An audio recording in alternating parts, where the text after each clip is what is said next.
Hallelujah. सभी को जय मसीह की। अब हम भजन संहिता से पढ़ेंगे अध्याय 30 धन्यवाद की प्रार्थना।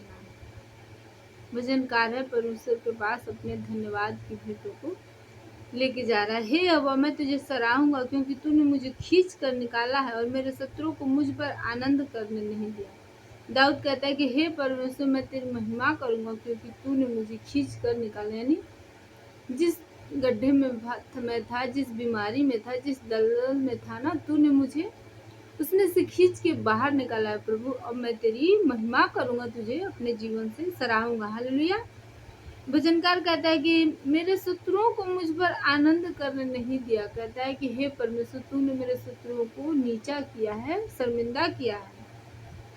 हे मेरे परमेश्वर यहोवा, मैंने तेरी दुहाई दी और तूने मुझे चंगा किया है। हे यहोवा, तू मेरा प्राण अधोलोक में से निकाला है। तूने मुझको जीवित रखा और कब्र में पड़ने से बचाया है। हे यहोवा के भक्त उसका भजन कर और जिस पवित्र नाम से उसका स्मरण होता है उसका धन्यवाद करो, क्योंकि उसका क्रोध तो क्षण भर का होता है परंतु उसकी प्रसन्नता जीवन भर की होती है। कदाचित रात को रोना पड़े परंतु सवेरे आनंद पहुंचेगा। हालेलुया। भजनकार कहता है कि हे परमेश्वर के लोगों, परमेश्वर की महिमा करो, क्योंकि हमारा जो परमेश्वर है ना, उसका क्रोध क्षण भर का होता है, यानी वो हमसे नाराज नहीं हो सकता। वो परमेश्वर जो है ना, वो विलंब से क्रोध करने वाला परमेश्वर। तुम उसकी महिमा करो। यदि तुम्हारे जीवन से कोई गलतियां भी हो गई है ना, तो भी तुम प्रभु की उपस्थिति में जाओ और तौबा करो, क्योंकि हमारा परमेश्वर क्षमा करने वाला परमेश्वर, करुणा निधान है। उसका जो गुस्सा है ना, वो कुछ पल का है, लेकिन जो उसकी प्रसन्नता है ना, वो उम्र भर के। हालेलुया। भजनकार कहता है कि हे प्रभु के लोगों, तुम प्रभु की उपस्थिति में जाओ। ये न सोचो कि मैंने अपने जीवन से गलतियां कर दिया तो प्रभु मुझे नष्ट कर देंगे। नहीं, हमारा परमेश्वर दयालु है, अति करुणामय है, वो हमें माफ करता है, क्योंकि उसका जो आनंद है ना, वो पूरे उम्र की है। हालेलुया। भजनकार कहता है कि कदाचित रात को रोना पड़े। रात यानी परीक्षा। हालेलुया। भजनकार कहते हैं कि यदि तुमने गलती की है ना, तो तुम्हारे जीवन में परीक्षा आई है ना, तो तुम्हें रोना तो निश्चित ही है, लेकिन सवेरे तुम्हें आनंद पहुंचेगा। नहीं, जब तुम प्रभु की उपस्थिति में जाओगे ना, जब तुम्हें प्रभु गवाहियां देंगे, तुम्हें माफ करेंगे ना, अपने लहू से धो के साफ करेंगे, तब तुम्हें आनंद ही आनंद मिलेगा। हालेलुया। मैंने तो चैन के समय में कहा था कि मैं कभी नहीं टलने का। हे अब अपनी प्रसन्नता से तूने मेरे पहाड़ को दृढ़ और स्थिर किया था। जब तूने अपना मुख फेर लिया तब मैं घबरा गया। हे अब मैंने तुझी को पुकारा और हवा से गिड़गिड़ा कर यह विनती की कि जब मैं कब्र में चला जाऊंगा तब मेरे लहू से क्या लाभ होगा। क्या मिट्टी तेरा धन्यवाद कर सकते है? क्या वह तेरी सच्चाई का प्रचार कर सकते? हे हवा सुन, मुझ पर अनुग्रह कर। हे हवा, तू मेरा सहायक हो। तूने मेरे लिए विलाप को नृत्य में बदल डाला है। तूने मेरे टाट को उतरवा कर मेरी कमर में आनंद का पटुका बांधा। हालेलुया।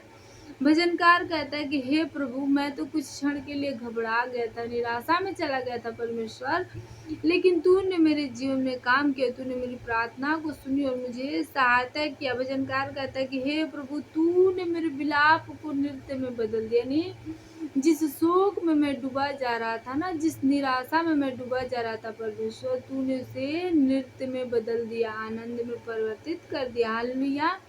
मेरे प्रियो, इस वचन के विषय में हमारे आत्मिक पिता कहते हैं कि हमारा जो परमेश्वर है ना, यदि हमारे जीवन में निराशा है ना, हम पीड़ित है ना, हम विलाप कर रहे हैं, हम अपने अश्रु को बहा रहे हैं ना, तो वो परमेश्वर ऐसा महान है ना कि वो पलक झपकते ही उस आंसू को आनंद के आंसू में बदल सकता है। हालेलुया।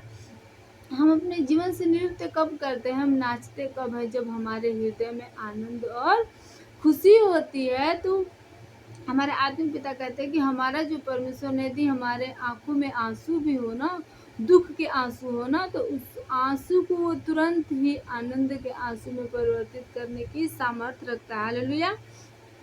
वचनकार कहता है कि हे परमेश्वर, तूने मेरा टाट उतरवा कर मेरे कमर में आनंद का पटुका बांधा। यानी तूने मेरे परेशानी को दूर किया और मुझे हर्ष और आनंद से भर दिया है, ताकि मेरी आत्मा तेरा भजन गाती रहे और कभी चुप ना हो।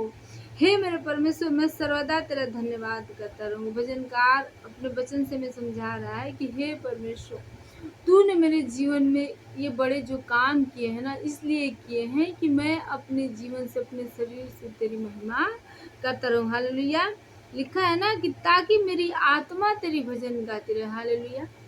तो आत्मा कैसे भजन को गाएगी यदि हम अपने शरीर को उसमें मिलाएंगे नहीं। हालेलुया। यदि हम अपने शरीर से प्रभु की नहीं महिमा करेंगे तो कैसे लोगों को दिखेगा कि हम जीवते परमेश्वर की संतान हैं, हम प्रभु यीशु मसीह की संतान है, हम उसको अपने जीवन से महिमा देते हैं। हालेलुया। तो हमारा जो परमेश्वर है ना, हमारे जीवन में इसी उद्देश्य से काम करते हैं। यदि हम बीमारी में है ना, तो हमें इसीलिए वो छुटकारा देता है, इसीलिए हमें चंगा करता है कि ताकि हम स्वस्थ शरीर से प्रभु की महिमा कर सके। यदि हम गरीबी में हो ना, तो प्रभु हमें इसलिए ऊंचा करते हैं कि हम अपने उस आशीष से प्रभु की महिमा कर सके, हम गवाही दे सके कि मैं पहले गरीब था, लेकिन जब मैं प्रभु के पास आया तो प्रभु ने अपने आशीष को मेरे जीवन में रिलीज किया। अब मैं आशीषित इंसान हूँ। हालेलुया।